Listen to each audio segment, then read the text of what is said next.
ya pitch ndenge azo répéter on répétition na ye comme ça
bolanda biso na YouTube, bolanda biso na betando nyonso, eza bozana Paris, bozana Kinshasa partout. Bosa lokola maman Nancy na maman Esther bakangaki mitema te, mwanda mbazaki nango baye kolia na borphelin. Donc bosa abonné pe na chaîne ya solo babi talatala Congo nde babi #1 na ba chaîne ba YouTube. Donc bangonde bavanti makambu taka ba image ndezwa taka ndezwa kanobo donc ya talatala bobenga bango talatala Congo News. Donc ce qu'on dit que activité na yo problème wana ngo matanga problème fête aux appels na posa pe le qui s'appelle mariage na yo et zongo que ça borphelin. Donc s'abonner na talatala News Congo bakozala wana bokosula ozabilili pande na obima kande na obima nde na za donc flouté nini te kande bon mona nde na za.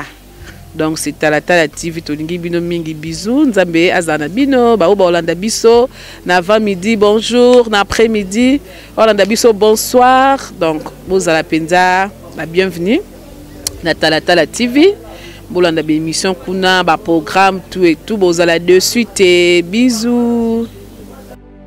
Yengaye et Kinda Kamabe toye na système ya l'homme quittera et s'attachera à sa femme.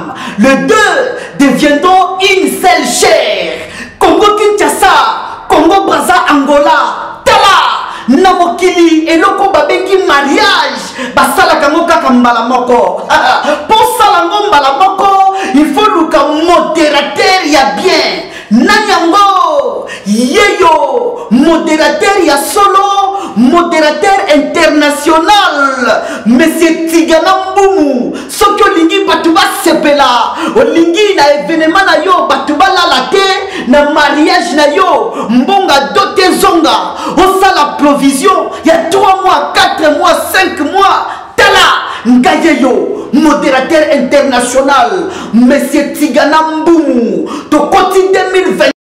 Année à bénédiction, année à mabala. Yo mwasi, okela mapo bala. Yo mobali, okela mapo longwanda kababocho kome pa na yo. Événement yango nini, nde mariage. Tala, ngayeyo, kwezitete, benga modérateur international, na numéro oyo, 082 096 85 71 085 13 96 793 090 37 36 833 et Zakaka mariage. Événement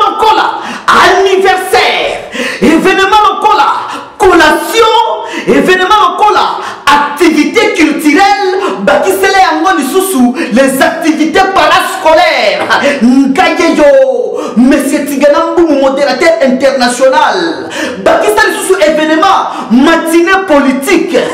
Ngayeyo, même si Matanga n'a vrai boule, modérateur international Yeyo. Congo Kinshasa kola la télé, moment ici est belemi, oyo motofa sepela. Na mariage, batu bakoma kola lisa, ba modérateur bakoma kola lisa. Même Monsieur Tigana après sa coup, après sa sentiment, benga okosa la décité. Engaye et Tinda Kamabe, cérémonie de Makamo, qui toko.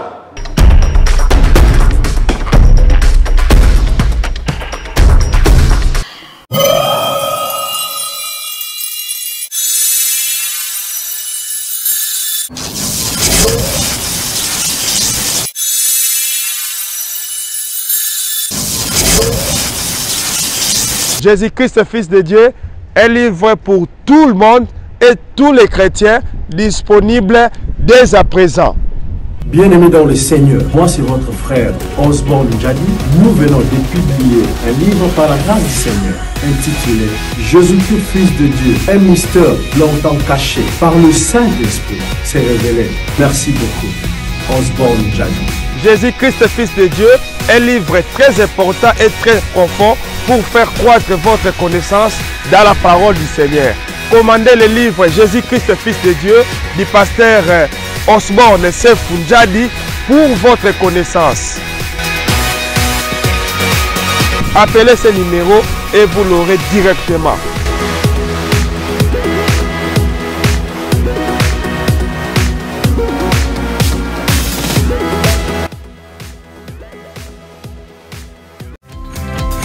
Il y a quelque part, va interdire. Bien aimé, on n'a pas interdit. Alléluia. Amen, amen, bien aimé. Alléluia. Bien aimé, bouton à longa. Amen. Et ça, bouton à longa, bien aimé. Bouton à longa.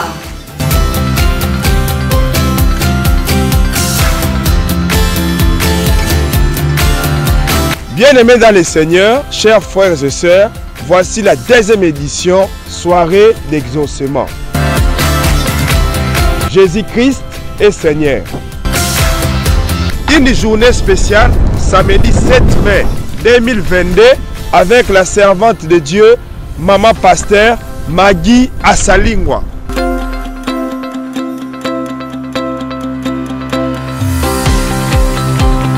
Ne ratez pas cette occasion, venez nombreux, chers frères et sœurs, participer aux deuxième édition soirée d'exaucement Jésus-Christ est Seigneur.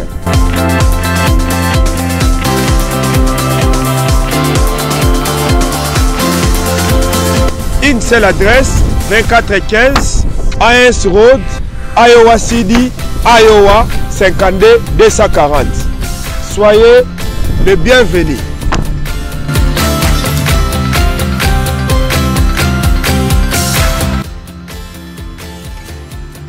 Voilà, chers amis, bienvenue dans ces petits scoops ouverture de l'église Les Sarmats. Je crois que ces images sont tournées la nuit. C'est pendant la nuit que nous avons arrivé ici pour vous faire voir comment est-ce que ça se présente la nuit. L'église Les Sarmats, chapelle francophone. C'est la nouvelle église qui vient de faire son apparition ici. L'ouverture, c'est demain dimanche. Aujourd'hui, nous sommes samedi, 16 avril. Donc, c'est demain déjà que cette église va faire son premier culte d'ouverture. Je crois que l'édifice, pendant la nuit, ça se présente comme ça.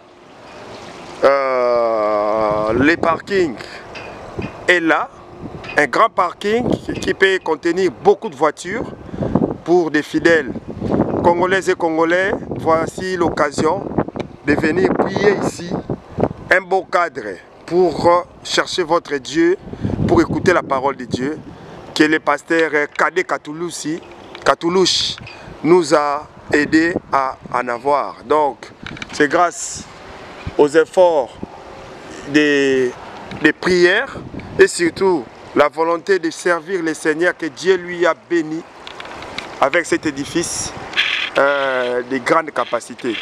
Au nom de toute l'équipe de Talatala Congo, au nom de toute l'équipe de Tout Savoir Télévision, nous sommes heureux parce que c'est vraiment une grâce de posséder un grand bâtiment comme celui-ci et puis rassembler les peuples de Dieu, chrétiens, congolais ou étrangers, dans cet endroit. C'est vraiment une grâce que Dieu a fait aux Congolais au travers son serviteur, le pasteur Kade Katoulouchi. Donc, il est pasteur depuis Congo, depuis la République démocratique du Congo. Et aujourd'hui, samedi, nous sommes pendant les préparatifs. Alors, je vous fais voir, je vous fais découvrir les préparatifs, comment est-ce que ça se passe à l'intérieur. Napesino merci bato yo bolingara Tout Savoir Télévision na Talatala Congo, chaîne Nabino ya ba événement.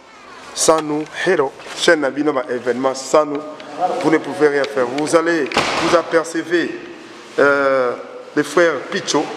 Déjà, Lobby, il va faire sa prestation. Je crois que on va tenter de poser des questions, toi, au frère Picho. Frère Picho, bonsoir. Bonsoir, papa. Tout savoir, Talatala ya Congo. Ouais, ça c'est un makasi. Comme on a considération au pasteur Kade, que je salue en passant, mais qui est un peu quoi associé, puisqu'on a fait mon salama awa.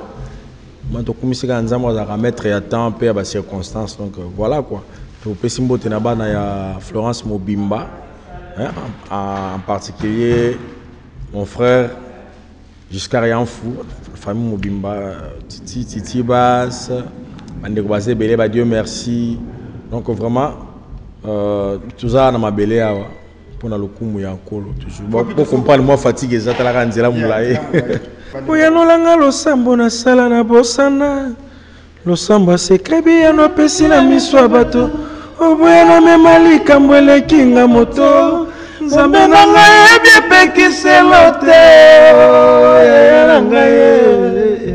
Voilà. Donc, bino mo moni ambiance on est ça déjà donc zelo mo esenga ke faux à la gare. Donc ya ko yo raté fo oya o vivre vraiment sur place et vous allez bien. Surtout que ces événements munene ya Pâques au biso ba chrétien tout célébrer à Christ comme notre Pâques donc ils a événement moko vraiment ya kozanga te faux ça. Nga kumisika nzambe po nazomona vraiment église za na part ya responsabilité makasi surtout na batant oyo mokili na biso kende vraiment erozala malamu ko église efunga malamu na kep na rencontre ya o bat balobara ya bat muso se pela église efunga matin na biso ba balingaka ko fungula banini mais pour na biso ba nzambe ko fungula ba église boza velo ko moya malamu koleka ko pesa na ba nzambe ma base moko ko sala que ba ndeni ya ko vivre pe na mokili na sena moyo bisika tozali en tout cas batu nyonso o nzambe a accordé souffle de vie a accordé santé o ba futela ngo kayem bongo te mais nzamba sali bongo na bolingo pe na mawana ye pourquoi pas en retour lobito za na biso to lo ba nzambe merci pour na souffle de vie merci pour la santé au pesi biso biso dozala wana yo pe yaka to kumisa nzambe ensemble bon biso dozali soki mutu aza na besoin ko contacter nga ko benga na +1 Papa, ça t'a eu numéro na yo. À contacter frère Picho. À combien on a +1 207 312 72 87. C'est simple. +1 207 312 72 87. On a à revoir frère Picho. On a posé la production tout whatever. Frère Picho peut ça micro. Non, c'est-à-dire ni na za awa na mboko. Chose a besoin de contacter ngai. Donc so omoni ndeko langa Giscard Yanfou. Donc ça le omoni ngade. On a passé écoute micro déjà. Bonsoir. Bonsoir Talatala ya Congo. Vraiment c'est on langa za penza. Omoni même Bibelobi allait faire toutes les nations mes disciples. Alors za bande ko belé bazan isika ko sambela te bande ko belé ba koma de laisser bande ko belé ba baya o pasteur wana non.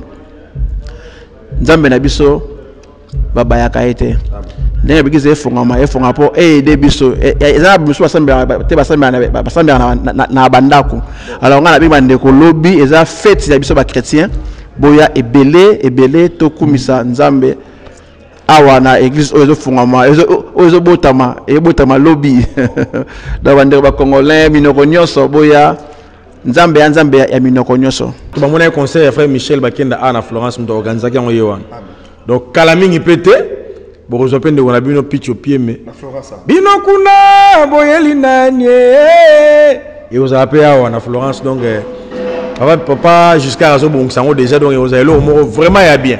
Voilà, papa jusqu'à des questions sur le voilà, il y a premièrement un chrétien musicien premièrement un adorateur à Jésus na mbela nzambe na ton a featuring mon frère pitch tout ça là qui bientôt là déjà ezobi makalate na grâce à nzambe en plus de cela na beso producteur eza elo mo nzambe a chaque 4 nanga depuis 2017 so monaka bandeko papa patingo musoko abetaka na men ya ngana sala production wana frère Michel Bakenda ana Florence to beta na Florence avec l'année passée c'est toujours ngai on est là pour na ko sunga bandeko o bazana posa ba produire bango otindi sono otoyoki to bondeli nzambe to produire yango donc bientôt votre base là déjà concert ya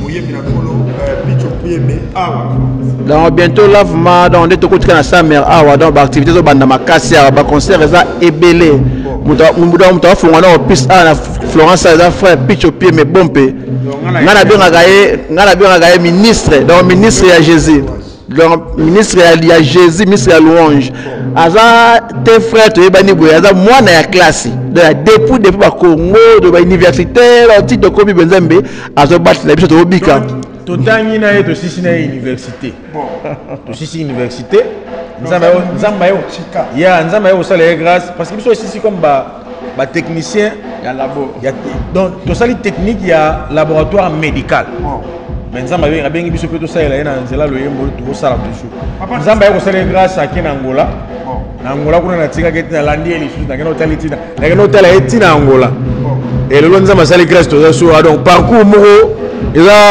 nakolo bazaka nzamba Pascal il va photo système biso moi et les passer tous aujourd'hui à show ndenge omoni ba délégation et uti ba Dallas délégation uti Iowa ngai moko na uti Illinois délégation uti Oyalobe ba délégation belé pour na likambo yo ya ouverture église awa ozoko ezoko salon ni puis opesi biso mona yo pour na ba production so numéro za caché dans makambo ya nzambe zalaka bo et pas nzambe azar zalate dans depuis l'éternité nzambe ebeke lelo le 17 bauta Dallas bauta Iowa Illinois ko adorer Jésus à Florence donc c'est depuis l'éternité nzambe dayebaki yango de comment déjà comment alors numéro de biso téléphone est 207 312 72 87 plus 1 207 312 72 87 donc nzambe apambola pasteur Kade na amosala nzambe oyo azo banda awa eke liboso nzambe azala na contrôle na yango merci beaucoup talatala ya Congo babi bosabone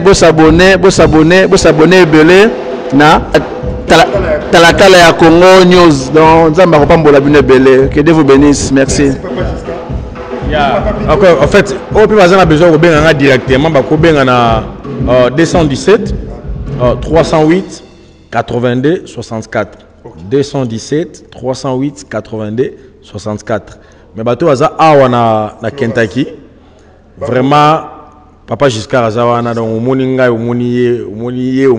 donc concert et puis bozela featuring bon donc na ebisio et oza te to fungula ngo sikote donc to bo fungula mfinu kwa sikote to garder ngo nanu bana nzanye ba découvrir yango avec le temps. Merci beaucoup. Merci beaucoup.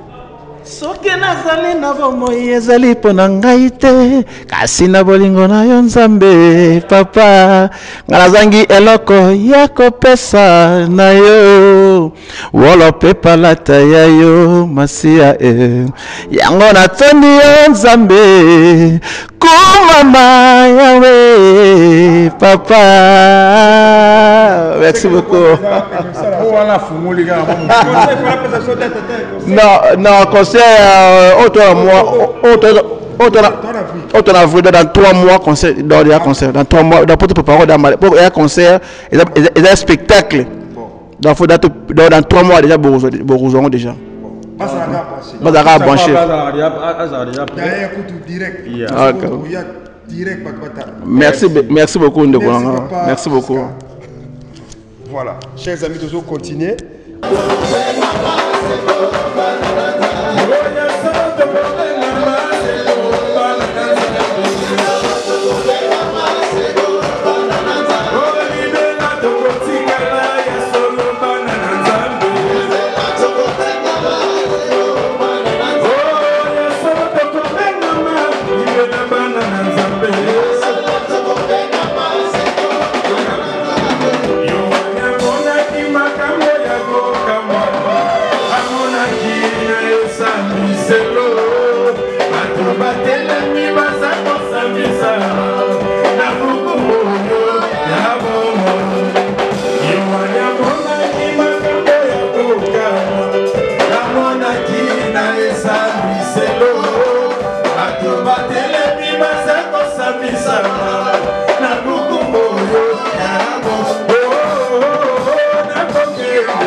Si bateau sur Hollande, c'est pasteur Ado, Ngane juste pasteur assistant, après pasteur Cadet, on va précéder qui bosso dans les États-Unis, Ngane pas même 2 mois, 2 mois to kokisi na les États-Unis et Nzambe na ngolu na ye a service faveur tout ça officiel église Sarma États-Unis. Sarma États-Unis dès le 17 et on moniteur ça ba préparation.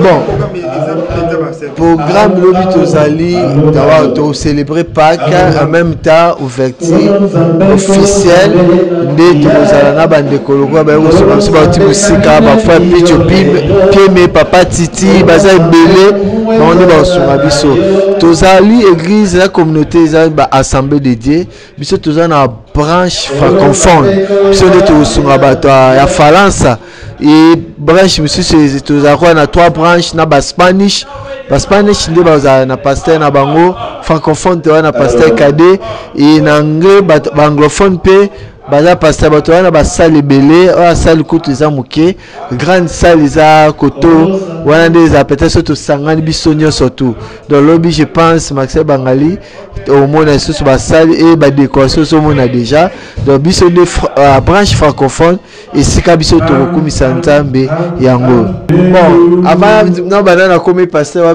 lo alboso na kelo ba je suis enfant de Dieu et à mutu eza koza mwana Nzambe eza nanu pasteur te eza koza mwana Nzambe je suis d'abord musana Nzambe et c'est ça ma prière chaque jour na zo Nzambe natika mwana yo parce que Cadet azaka titulaire tant Nzambe asali ngolu a voyagé na mboka États-Unis nde ba église mère communauté et qui ko reconnaître nga ba consacrer nga lokola pasteur papa ya musa o ba monaki et j'ai travaillé aussi pendant plus de 5 ans après le départ pasteur Kadi a autant il y a comme les États-Unis et Nzamba sali grâce ma penaye.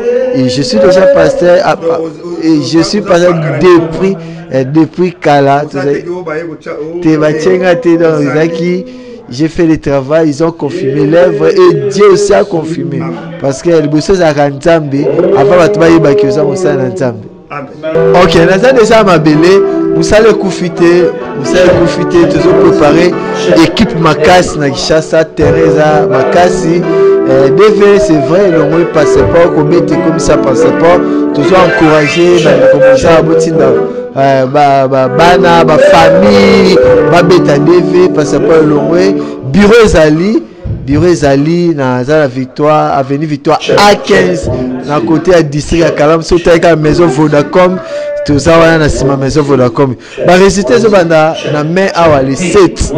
Les 7, boya otali belé tozali ba coordonner zali musa les autres salmara ne bidemo webi crédibilité parce que là biso to battre makasi sa crédibilité to ngana biso te ya roza mutu crédibilité de sali biso toza en Congo ba musika ba témoin ba musika bazo benga do ça agisse crédibilité mo pesa biso confiance ado azali musa les zali ceux qui makambo za posa robenga numéro ezali. Le numéro déjà, 859. Vous looking à Facebook, vous looking à Dombengani, na Facebook à Dombengani. Soit ceux qui ont bien tout savoir télévision direct en plus va coordonner tout. Vous avez ma salutation parce que Bagotalo Awa et Belé au Bayebio Awa na Congo parce que tout comment peut coller ça na Congo. En tout cas, ma salutation c'est Belé na bani na pasteur Kadi d'abord mon leader.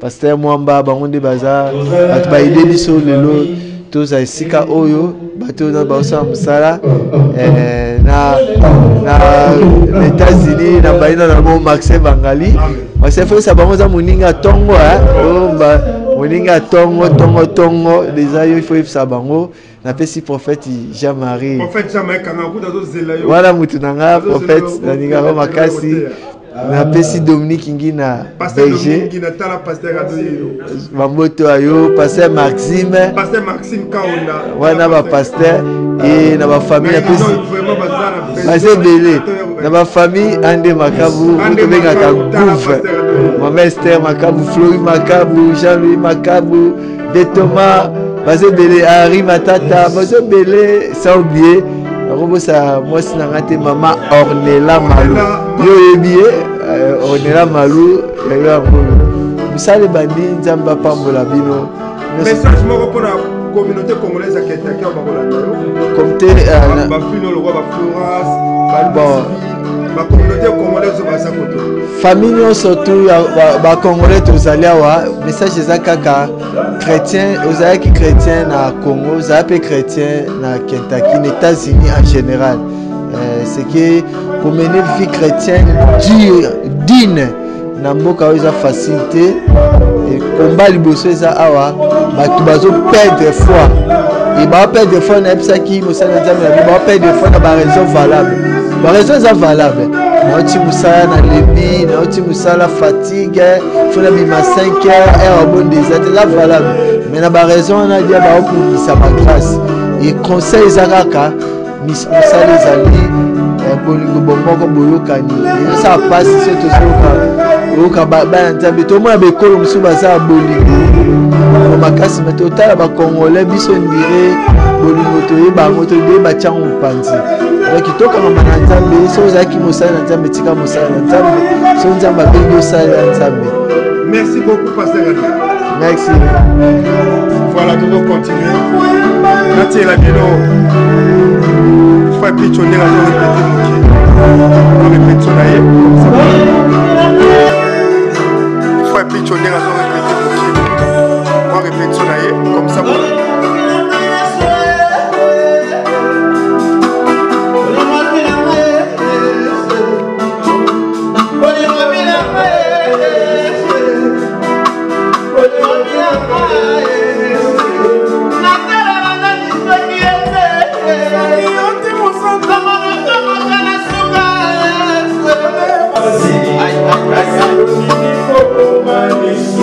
Aïe, aïe, aïe, aïe.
Bonsoir Patrick Cadet. Bonsoir, bonsoir.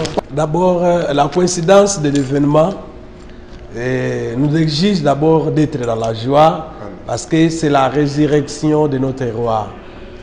Je me rappelle de ce que Paul dit pour nous les chrétiens que si Christ n'était pas ressuscité, imaginez, vous avez un roi qui dit que je serai ressuscité après la mort et qu'il ne ressuscite pas. Quelle honte! Et nous avons la joie. Mes premières impressions, dirais-je, c'est la joie. Cette joie-là, on se retrouve, c'est la résurrection des amitiés, c'est la résurrection des rencontres, c'est la résurrection des connexions avec notre Seigneur. Donc juste, c'est la joie.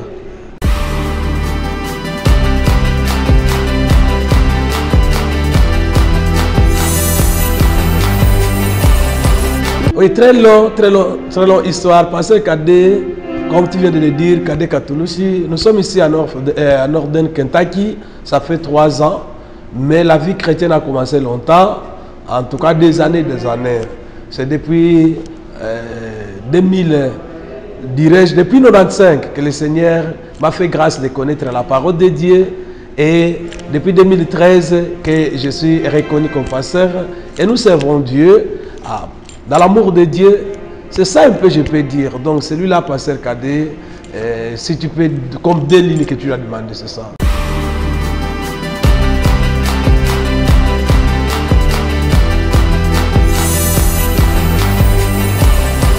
Non, ici, juste c'est la continuité que l'œuvre de Dieu a commencé au pays. Pas d'abord au pays, c'était d'abord juste constater que non, il y a quelque chose et on est allé en Angola. C'est là où on a servi comme pasteur, en tout cas, d'une église de 2001 à 2004.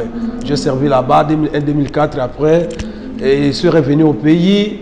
Donc, de 2004 à 2007, j'étais pasteur stagiaire auprès de mon pasteur spirituel, pasteur Barthélemy Sobakana. Après cela, que 2008, on commence une activité, petit à petit, 2012, que nous avons réellement lancé l'activité Mpassa. Là où reste l'église jusqu'à présent, on passe à Maba. C'est comme ça, après 2014, 2016, que je suis arrivé aux États-Unis.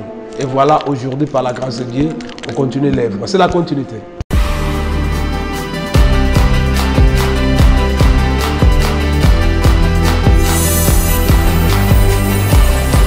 Je pense que, pas de moi, mais je parlerai de la parole de Dieu comme l'Église, comme notre Seigneur que nous servons. C'est ça.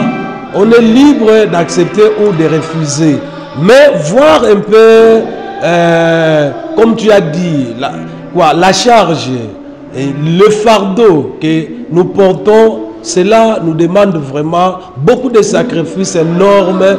Tu ne sais pas jusque-là, depuis qu'on a commencé ceci, des prières, des sacrifices énormes. C'est juste dans les soucis que nous sommes sauvés, les autres aussi soient sauvés. C'est dans les soucis là que nous continuons malgré les combats, les hauts en bas, et nous essayons toujours de servir Dieu. En fait, ce que je peux dire par rapport à l'église, par rapport à tout cela, c'est quoi? L'église, c'est quelque chose, quand vous commencez dans la Bible, vous regardez l'Ancien Testament, l'image des tabernacles. Lorsque vous regardez les tabernacles dehors, vous ne voyez rien qui peut vous attirer pour y aller. C'est quelque chose qui était vilain de voir ça avec les unis comme ça, tabernacle.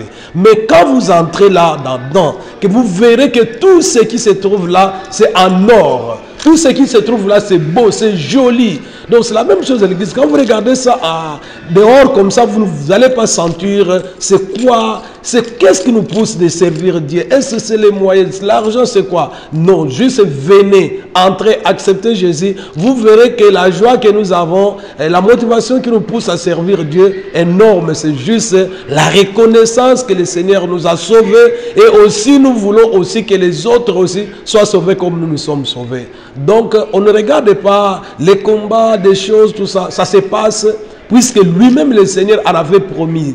Il a dit vous verrez ça et ça. Alors si on ne voit pas ça, on n'aura pas que le Seigneur nous servons a prédit et des choses arrivent.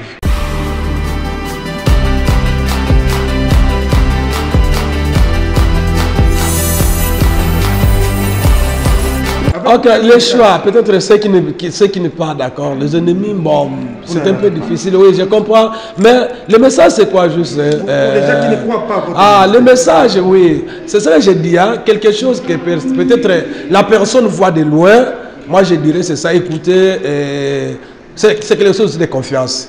Au moins, au lieu de regarder beaucoup plus ceux qui n'acceptent pas, c'est bien de focaliser, moi j'aime ça. Ou bien, donc, quand tu regardes beaucoup plus ceux qui n'est pas d'accord, tu risques d'oublier l'essentiel. Et moi, j'aime, si j'ai deux personnes, de focaliser les regards, de penser pour ces deux personnes-là. Peut-être petit à petit, demain, ça viendra avec la grâce de Dieu. Au lieu de regarder ça, tu risques d'être distrait, un peu d'oublier le temps de prier. Et surtout, la partie que j'aime dans la foi, c'est la prière. Vous savez, pour prier, il faut être toujours, il faut avoir des sacrifices, il faut avoir donc un état d'esprit posé spirituellement, afin que la prière ne soit pas débrouillée, afin que la prière ne soit pas un dérangement face à ton Dieu, mais plutôt que la prière puisse attirer l'attention de Dieu. Il nous demande, il nous exige d'être vraiment, d'oublier d'autres choses.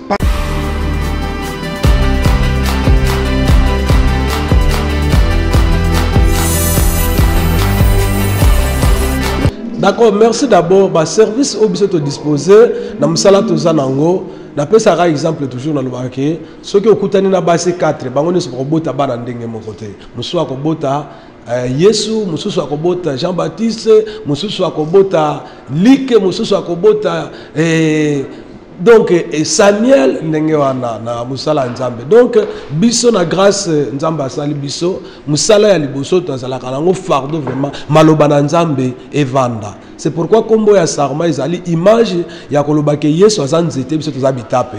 Donc na lingaka beaucoup plus les chrétiens ba dépendre pas na Yesu. Ba dépendre pas na stondi maloba na nzambe na lingaka mingi maloba na nzambe na vinanga et maloba nzambe ngo d'abord na linganga mona vivre ngo so na ote ya moto eloko boye mingi na sale effort nga la vivre ngo ya liboso maloba na nzambe ya mibale so ko mitika na maboko ya nzambe puta na ye awa ndoto ya liboso na lota na États-Unis zalaki na koti na basa ba drapeau ebele ta na koti na bimi na sa drapeau wana moto moko ezalaki likolo ya mutu nanga moto wana ekufi. Alors tana pusani kuna nazo mona somo to na tena simbi mutu nanga na tana bomote peli na comprendre que moka oyo ekoki ko boma pe spiritualité abato ebele ndena sala ke fort atako ba makambu nini nyoso tu na pesa espace moko kombo nango engagement sacré na lingaka prière makasi wana mibale ya misatu souci ya bana mboka toye bana na biso bakenda ba école na anglais batanga en anglais alors que tangi sabana en français lingala atanga na za passer na za na bana ndako bazo comprendre nga bien te ndena lingaki ke na place on a kozala pe école de dimanche ya bana ezala en anglais atatu ko expliquer ndambo ya français mais base en anglais donc ça peut une école de dimanche o bana bazo yekola na anglais voilà biloko d'abord misato wana ya mine ezali ce formation. Donc mutu soki abongoli motema kutani na Yesu azan nzete abongoli motema komi ko prier et ya misato ezali et ya quatrième ezali ke mutu wana pe fo akoma ba yepe abongoli sabato mitema akosala ngote sans formation ya ona linga formation ngamo kona zo formation pe bandiko yo tokozana na bango na kosala effort bazala pe former.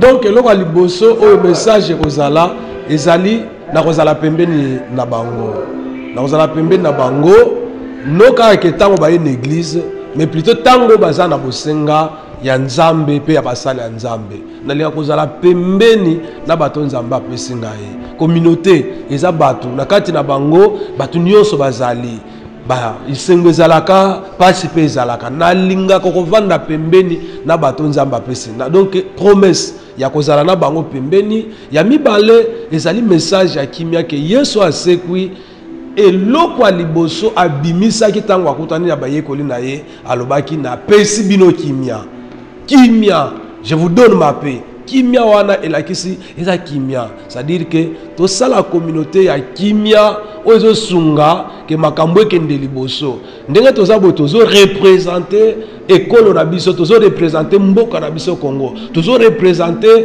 bokonzi na biso ndenge tozala kawana tozo représenter mabota na biso alors oto ko sala na mboka bapaya toyo kisate mboka na biso soni et ya mibale ezali message ya pardon makambo to sala toza batu na ko sala toyo ko sala ngai eza nature ke likambo esalama mais totikala te na barankine moko oyo etikala libela mutu bokoyana na likambo otikala wana sirse na maloba oyo ezali ya kopresente mpe bandeko mosusu bazali blessé na bamakambo mosusu ozosala toza batu en tout cas nazalaka facilement soki na comprendre nasali mabe ya kosenga mutu pardon et soki nasengi pardon je me sens à l'aise voilà donc message nanga eza yango wana ya pardon ya kimia ya unité to continuer ko marcher ne persiste pas na kati ya mabe soki moni ke mabe salamaki okoko reculer avant o sauter bien bobongisi na ndeko na yo voilà un peu message dans la kinango.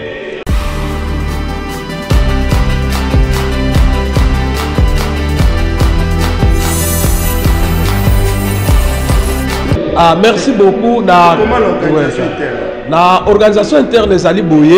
Merci pour la mutuna. D'abord, nous avons la communauté des assemblées de Dieu. Nous avons travaillé en collaboration na bandeko na biso ba anglophone. Donc ba anglais, biso to ba français. Nous avons la bandeko biso ba spanish. Mais biso nous avons la branche à français. C'est que la branche à français, nous avons sali grâce à bandeko mbele otoza na bango. En particulier, Nzamba Sala y fait grâce, moi, là, mon passer à Donai, on a tiré la Kina Congo, a tiré la Kina Église, dans l'absence, pendant 5 ans, et Nzamba y a ce soir à tous, on a ensemble, Nabande comme Soussou, vraiment, on va s'amuser bien. Voilà un peu l'organisation de Ngezali. Numéro à passer, c'est la secrétaire. Pour ma passer, Soussou, bon.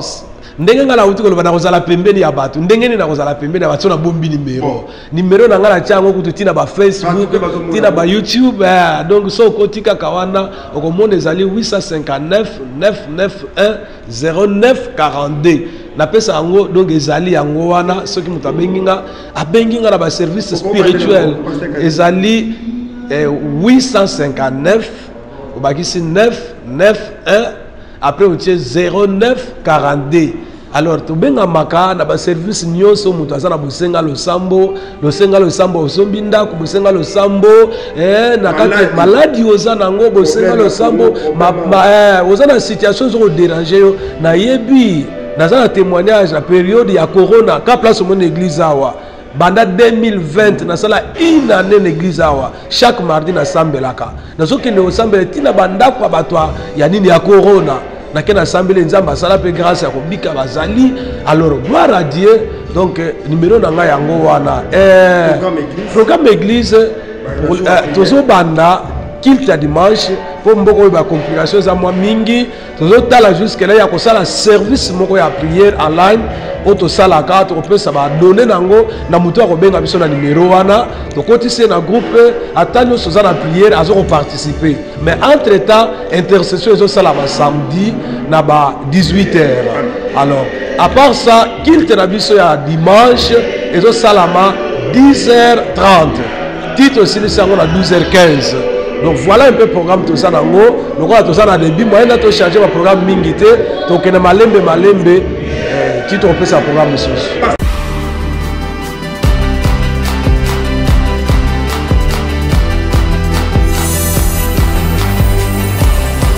Et merci d'abord la chaîne Abisso Tout Savoir Talatala. Yango na bandi na ko remercier yo savoir en tout cas tout savoir bolingonde yango yo. Aux États-Unis, au Congo, au l'église en passant. Jusqu'à l'occasion de la collation, il y a moi dans Moko Roger. Dans mon image, au moni yo zonga poto image etikali na chaîne. Wana avantage ya wana kuvanda malamu na bandeko. Outi musika na Galesbourg. Otiki bokipase wa misala okozula mbongo, oye ko soutenir musala bandi liboso. C'est ça l'amour. Oye ko soutenir yango. Donc, aujourd'hui, au Tchemoutoukane, au foutu ba carburant, au bina soutenir, n'a pas ça, don nangaye. Au moment où il va finir à Bisso, va pouvoir faire ça, prévenez Yangoana, au Pessi do, na musala ou yabiso au sala, et Nzambe pe apambola, vraiment, talatala Congo, Kende Musika, Nzamba Bakisayo, et belé l'équipe là, il y a tout savoir Mobimba. Alors, Yami Balé et Zali Bandeko, au Bawuti, na ba délégation Musika, tout ça la frère Abisso, Gelor, Mayula Wuti na Dallas. Asali ba volo ti okomba wa banda lobby to za équipe wuti na ba ndeko na biso ba wuti na Sedan rapide lokola frère na biso Picho lokola frère na biso Valère Jonathan Baye. Alors to za na bandeko na biso o to za na bango pe ya awa na Northern Kentucky baye ko aider biso pour to travailler musala oyo. En tout cas bango nyoso to za na bandeko ba wuti na Waterloo. Papa Titi wana asa musali ya Nzamba yembaka na alors Nde awuti l'église nazarienne church kuna et pas passer Chabani ou l'église Mobimbe ya ba délégué ye aya vraiment une grande délégation wana nyoso na remercier bino pona koya ko tia loboko na bande ko na biso pe ya awa na Kentucky oyo ba ye ozo ka yimo ko bazo sala ba répétition pour la préparation à lelo ya lobby pardon na pesi bango ba merci Nzambe apambola bango. Merci beaucoup pasteur Tadé. Merci. Bien-aimé, Moussali Moulene, journaliste Marcel Nzambe, Marcel Mongali. Bangali, Nzambe Apambola. Nzambe Apambola. Merci. D'ailleurs, frère Mongali passe à vous, c'est la peine. Ok. En tout cas, le message, il y a un attaque frère Mongali, frère Ladi. Landi Mongali. Lobby dimanche. Prochainement, quoi. En tout cas, la porte est ouverte. Dans Louisville, en tout cas, avant Azonga Baïta Moussousou. Nasir, que hier, surtout les dimanches, il y a après, attends dimanche, il y a penaï.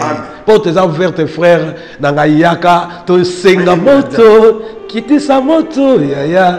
Ezeki Samisala, ya Satana, na Europe.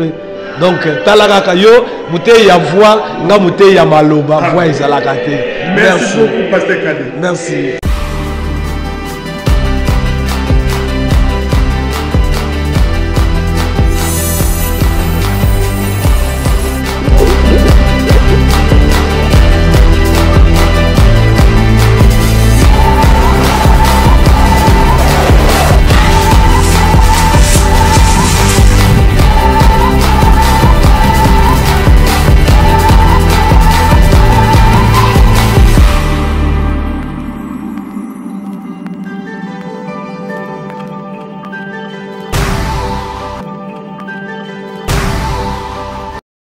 Pasteur Mwamba, bonsoir. Oui, En tout cas, bienvenue chers internautes. Une fois de plus, nous vous disons bonsoir, bienvenue dans cette chaîne YouTube.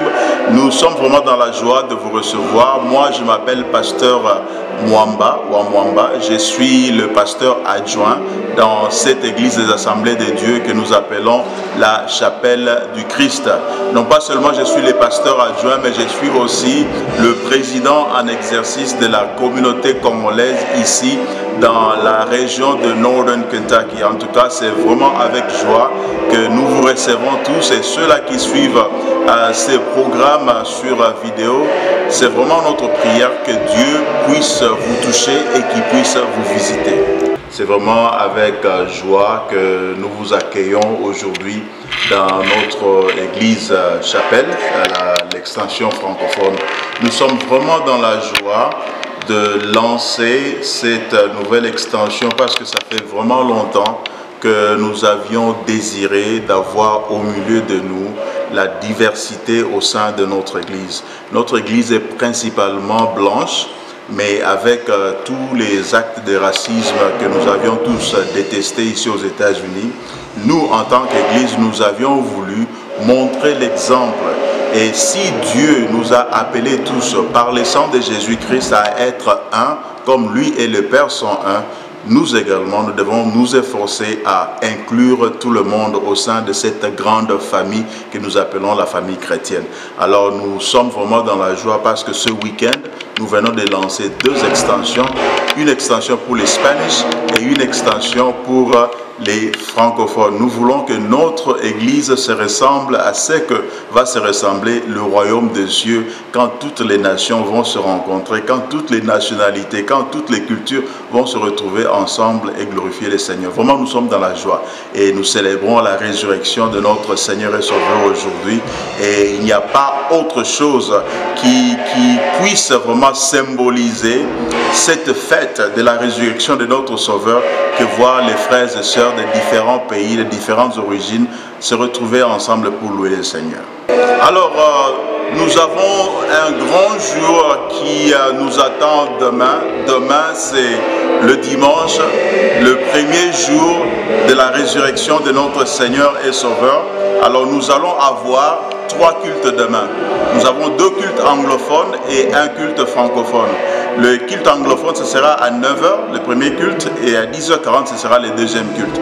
Mais pendant que nous avons le culte anglophone à 10h40, au même moment, parallèlement à ce culte, nous allons avoir pour la toute première fois dans l'histoire de notre église, le culte francophone qui sera dirigé par Pasteur Cadet.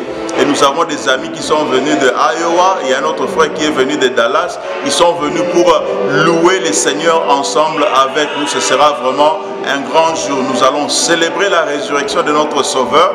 Pasteur Cadet va prêcher la parole de Dieu et nous allons tous vraiment nous réjouir comme nous le faisons au pays. C'est vraiment quelque chose que les gens attendent. Nous avons beaucoup de nos frères américains qui se préparent. Ils vont participer au culte anglophone à 9h juste au premier culte et au deuxième culte, ils comptent participer pour célébrer avec nous, avec une ambiance congolaise parce qu'ils aiment bien notre manière de louer le Seigneur, notre manière de danser, notre manière d'exprimer cette passion que nous avons pour le Seigneur et Sauveur. En tout cas, c'est une occasion à ne pas manquer. J'aurais bien souhaité que vous, les amis internautes qui nous suivez, pouvez être là en personne. Mais nous allons commencer à diffuser nos cultes francophones sur Facebook, sur YouTube. Comme ça, vous pouvez toujours nous suivre partout là où vous êtes, que ce soit à Iowa, que ce soit à Ohio, que ce soit à Columbus, que ce soit au Texas également. En tout cas,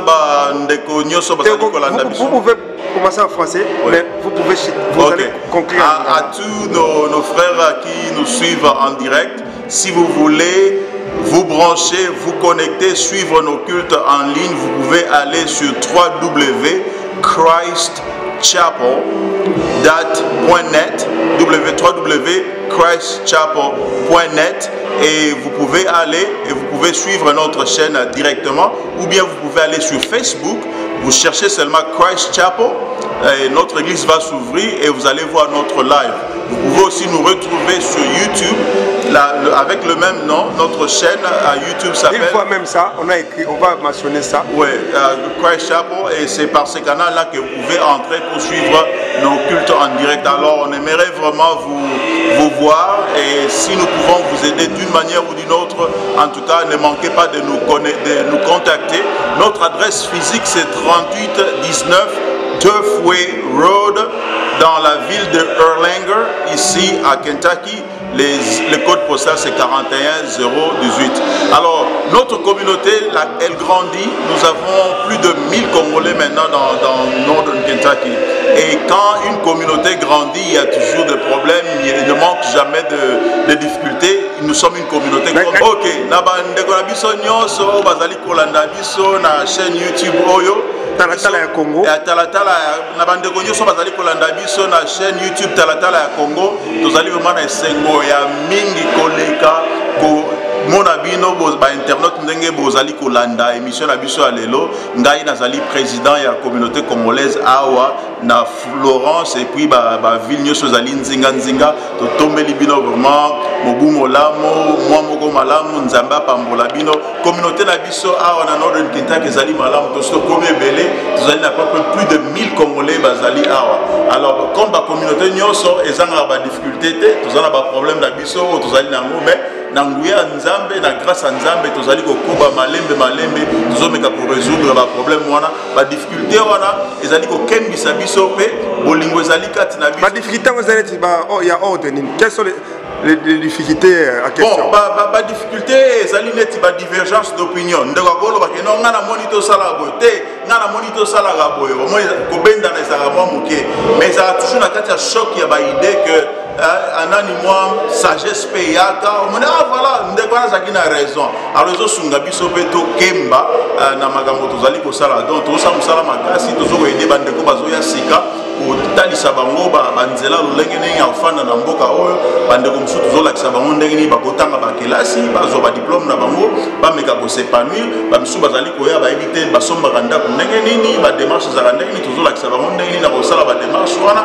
bamisusu bazokoma bayebi bacour esika bakokende te mpo basala cour de langue tozolakisa bango esika bakokende na kosala bacour de langue toza na bureau na biso avec ce bureau tozozwa barendez-vous na bandeko baza na baproblème neti recherche ya mosala koki kozwa rendez-vous tokutani na ye tofandi na ye na se tomeki kolakisa ye baméthode ya application kokota na internet kosunga ndeko ameka koaplike mpo na mosala et deux fois lokwa problème langue ezali ndeko akobenga voilà naza kose retrouver na tel bureau mondelo tozokaka nde malamu te estce bokosunga ngai.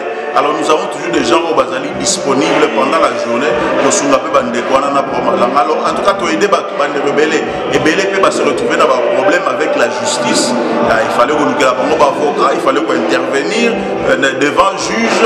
To perdre déjà bande commissaire à la communauté nabiso en tant que lisanga to samani ensemble to cotiser ba mbongo to kundaki mama nabiso moko a communauté nabiso telema ki vraiment to kangisi $17,000 pour na kunda mama nabiso avec honneur maman muso akufaki pe a to sali ba cotisation les deux matanga ba maman nyoso ba tika ki biso to sala kango en ligne live na ba famille na bango ba kwa ya awate bazala ka mesure ya kolanda funérailles ya ndeko na bango moi en tout cas et pesaki biso moi ngonya kwa batutu ba félicitaki ba mona que voilà lisanga bandeko bazali na Florence na Northern Kentucky ba sa musala makasi. Alors musala ezali na lebele communauté na biso ezali parfaite ouais motuna malamu ya liboso mandat na ngai komi na suka tozali déjà en pleine session électorale donc à la minute tozali kosala ba élection to voter président. Alors pendant mandat na ngai babiloko na sali ezali ebele mais na kopesa bino mwa ba exemple ntango nga na kotaki en fonction communauté na biso ezalaki na compte bancaire te mbongo tozali kobomba ngo na maboko cash communauté na biso ezalaki enregistré te na niveau ya état ya Kentucky donc biloko ya liboso mpena tosalaki d'abord premièrement tosenregistré na état ya Kentucky et puis tofungoli compte bancaire ya misatu to établir statut na règlement d'ordre intérieur et puis que bato bako fande longo te soki mibeko ezali te ba texte ezali te alors il fallait tout tiamo ordre na kati ya lisanga na biso alors sous mandat na ngai to établir ba statut to établir ba règlement et passer na assemblée générale to adopter ngosiko motonyo so yebi que voilà mibeko ya lisanga na biso lobi boye et lobi boye comme ça soki ndeko a salimbeba to koyeba ndenge nini to kozo ba mesure disciplinaire par exemple et go sunga pe bande ko na biso mususu wana ezaka na ngambo ya côté organisation structurelle ya lisanga na biso mais na niveau ya activité sociale par exemple tozwaki ndeko na biso moko azaki hospitalisé na état mususu na Cleveland 4 heures de route na awa tosorganisaki tozaki na bato bazaki kende ko rendre visite kosolo na ba docteur na ye pona osala moi suivi to sala ke moi ba cotisation to tia ke moi à l'aise parce que perdaki musala na ye pendant longtemps ba maman bazaki kolambela ye biloko kolia kolandela ye kosombele bakisi ba biloko ndengona to sala ki ba séminaire rebelé to sala ki séminaire sur makambo ARS ko futa ba taxe. Quelles sont les choses qu'il faut éviter? Que information vraiment il y a sûr, il y a vrai. To benga ki agent ARS, yemora yaki awa asalaki séminaire wana batuna ki mituna genre nyonso et sunga ki bande bona biso belé. To salaki forum sur éducation aux États-Unis. Comment s'y prendre pour muto atanga? Par exemple, discipline ni mutako kozwa. Est-ce que ceux qui ont sali géographie par exemple, na une licence na géographie, est-ce que Europe sanga ba ouverture na zombon, ba bloko mo ndema to sunga bina bande ko belé, s'il y a un grand nombre ya bande ko bazali kotanga siko ana Northern Kentucky ezali à cause il y a séminaire au biso to sala qui on a sur ba études na États-Unis. To ça sur séminaire mususu sur achat ya banda aux États-Unis, to benga ki ba commissionnaire, to benga ki ba financier ba yaki ba sali mo exposition, présentation, ba solo na banda ko puis ba zu ba mituna. Alors on les alira mike na makambo biso to sali pendant mandat na biso je n'étais pas seul, to zali belé, to zali na bandeko. Alors musala nyo so zali ko sala c'est toujours en équipe, ensemble toujours travailler muke to kende liboso. On les alika quelques exemples ya makambo to sali pendant mandat na biso mais musala les alina belé. Ya souka ezali bureau, to zali na bureau te siko lelo to zali na bureau so tout ni ba congolais bureau ya communauté zapi ba olakisa to na office moko ya bien ezape na salle de conférence et c'est quand to fanda à l'aise ko solo là so to fanda pendant 3 heures 4 heures to beta masolo on le fait mais bande gonyo so ba yebi même par le canal ya vice-président Abisso que je salue en passant papa Didier Dakandulu azana magasin na ya teka ba nourriture congolaise na canal na ya idarape ba presque chaque jour so que na magasin ya ndeko Didier Dakandulu Diakas International Market okuta batasali milongo muso azozela nazana moi appel moko ifona sala batona tozoka na bango malamu te papa Diakas c'est ko sunga ngai le vice-président de la communauté sunga batebele ba muso sala mo application et puis na ba niveau ba école ba difficultés zalaga na ba parents communication. Alors to idara avec médiation to que dans niveau ba école to fandi na ba professeur na ba directeur ya école avec ba parents pour na meka ko aider bango ko éduquer bango comment est-ce que suivi à bana et ça les makaso moi na zongi na ndaba zana ba devoir qu'est-ce qu'il faut faire aux ana difficulté batindeli moi na lettre et ça par exemple ba parents na biso belé à bana baso que excursion batindeli mukanda papa qui dit ba ebiata que non il fallait signer après cette autorisation pour moi na que excursion moi na comme en école il peut pas partir pourquoi parce que papa na maman ba signer qui permission en terre. Alors misale ça tellement ébélé to sali misale ébélé mais il y a encore beaucoup à faire et j'ose croire que avec président Oyagoyana Simanangai il est à continuer ce cabinet de souké. Alors pour terminer bandeko balingi koko en contact nangai c'est vraiment très simple. Numéro de téléphone est 859 912 3498 pour que n'importe quand ceux qui ont un message adresse email est mwamba72@gmail.com. Merci beaucoup président. Merci. Ope bolanda biso na YouTube, bolanda biso na betando nyonso, eza bozana Paris, bozana Kinshasa partout.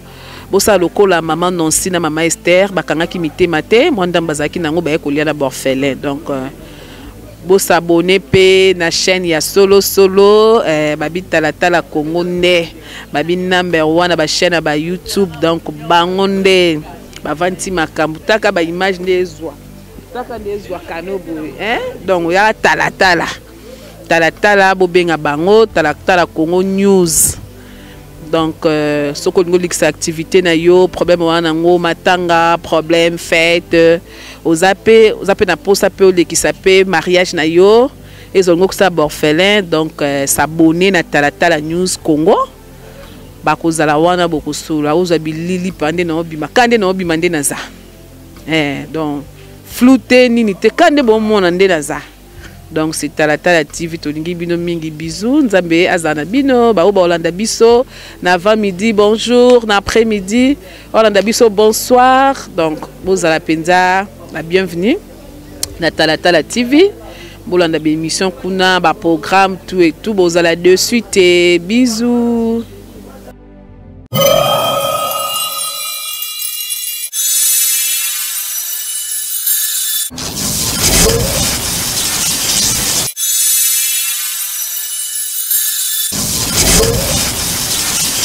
Jésus-Christ, Fils de Dieu, est livré pour tout le monde et tous les chrétiens, disponible dès à présent.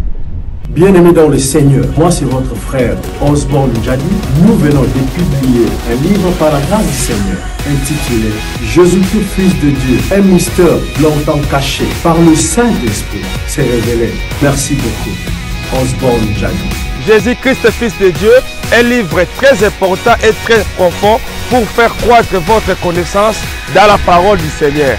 Commandez le livre Jésus-Christ, Fils de Dieu du pasteur Osborne Njadi pour votre connaissance.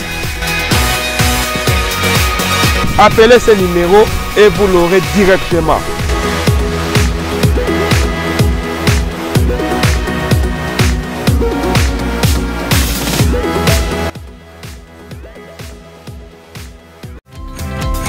Il y a quelque part interdit.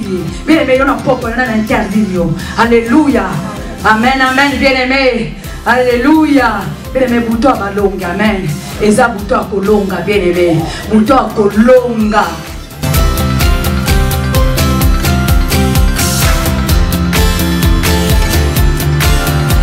Bien-aimés dans le Seigneur, chers frères et sœurs, voici la deuxième édition, soirée d'exaucement. Jésus-Christ est Seigneur. Une journée spéciale, samedi 7 mai 2022, avec la servante de Dieu, Maman Pasteur Maggie Asalingwa.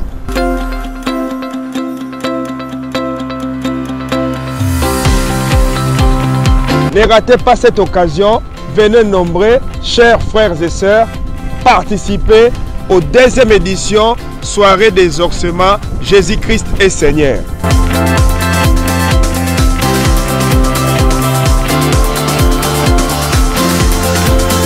Une seule adresse, 2415 AS Road, Iowa City, Iowa, 52 240. Soyez les bienvenus.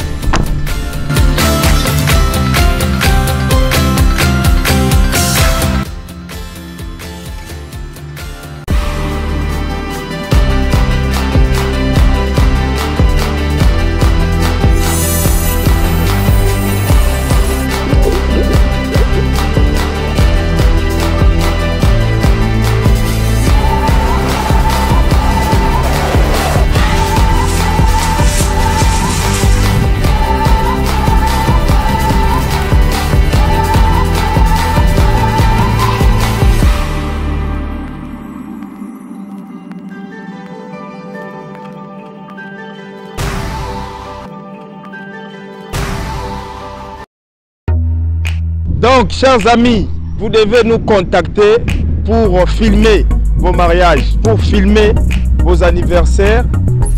Pourquoi pas les séminaires pour des pasteurs. Si vous avez des séminaires, chers pasteurs, appelez l'équipe Talatala Congo, appelez-nous. Talatala la cité, il y a Congo. Ah, il y a Talatala. Vraiment Talatala. Donc, nous avons bilongue changé.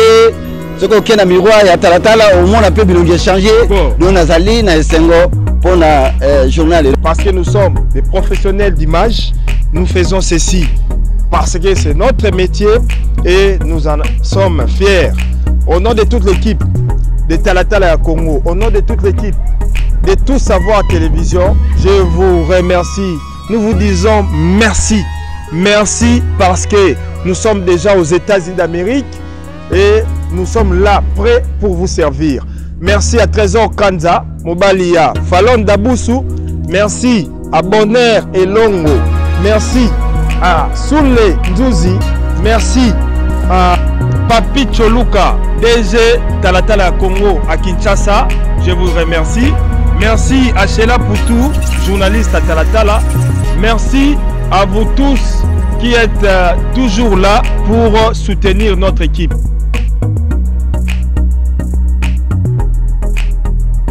Kolo masoleza yonde na yowa. Bon makambo ya confirmer oyo ya kozwa bato na babili la TV. Ezalaki nde yo. Babo ya basamba la bango za yo. Tout ça va de makambo. Alors, un seul numéro ici aux États-Unis, c'est plus 309 857 68 50 309 875 68 50.